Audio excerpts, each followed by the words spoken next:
Serbian power. Okay, welcome back. Day 4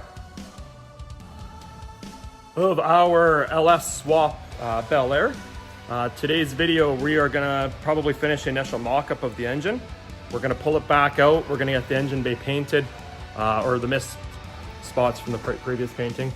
We'll get the belt on there. We'll get the intake on there. We'll get stuff like that done and see where we end up. We got to get the Holley pan.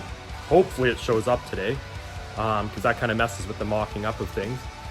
And go from there. Again, at the end of the video, or this video series, I'll give a full breakdown of what everything costs. I'm trying to do this relatively budget for the average person, being it is a pretty high-end classic car, or not high-end, very good condition classic car. I don't want to cut many corners on it, but I'll show you guys where you can. I'm curious how this eBay harness is going to work that I picked up. I've never done it before. I generally build my own harnesses, but the price was right. I'll give it a go and see it. The quality of it looks really good, so we'll see. But as you can see here, we've you've probably seen the last video, we've got the alternator in there and stuff like that. Get the drive shaft done. We'll have to build exhaust yet. Go from there, see what happens. If you have the time and the skill set and the wiring schematics, you can make the OE truck harness work.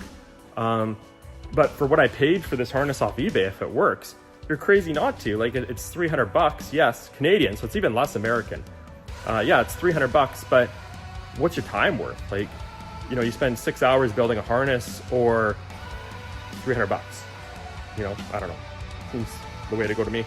But yeah, we're gonna keep cruising here and see what the day brings. So this is just kind of sitting in here. I wanted to show you guys. Again, this is the LS6 intake. So if you remember the other intake, see how high it is above the valve covers? You'll see that the LS6 intake sits down here. Okay, the truck intake sat, where's my hand?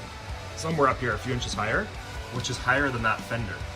So this hood wouldn't be able to close if you kept that truck intake on there. And that's what I mean about the LS swap. And people think it's cheap. In relative terms, yes, it's cheap, but when you start considering what everything is going to cost, like an intake and accessories and everything, it's not as cost effective as you think. If you're cool not running a hood, yeah, you can run the truck accessories and you can run the truck intake.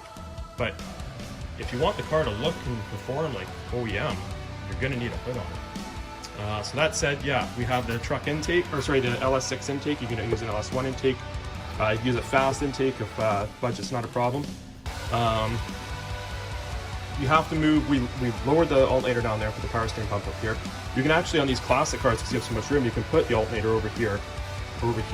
And there's LSX Innovations, these are ICT.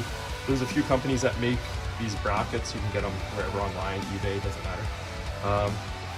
These were a couple $100, I believe, Canadian, maybe not even that much. And yeah, so this is the Camaro accessory.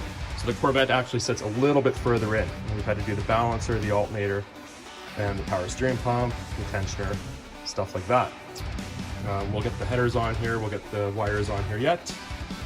I'm cruising along, but I just wanted to show you guys, because everybody thinks the swap can be done with just a junkyard engine. And owning a shop, I have people show up time to time with just a truck engine, and they're like, put this in my car. And it's like, it doesn't work like that. You think it does, but it doesn't. If you have an LS1 or LS6 from a Camaro or Corvette, absolutely, that shit will drop in all day. But this, if you're using a truck engine, will not drop in. I promise you, especially on those F-body cars, the earlier ones with the LT1 where you're taking them out and putting an LS1 in, the firewall or the wiper cowl sits up to almost here. Half the engine's buried. So if you have an intake up to here, it's never gonna fit, right? So something I just wanted to bring to people's attention time and time again. You can use the OE harness if you're willing to spend time on it. All right, so that's a wrap for today. We've got the engine in there, we've got the chassis all painted now, this will be final fitment now where we're at. We gotta get the plugs on and stuff.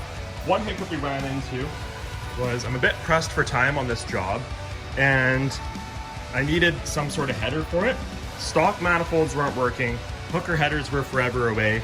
There was issues with clearance on the steering box over here. You can see there's not a lot of room there.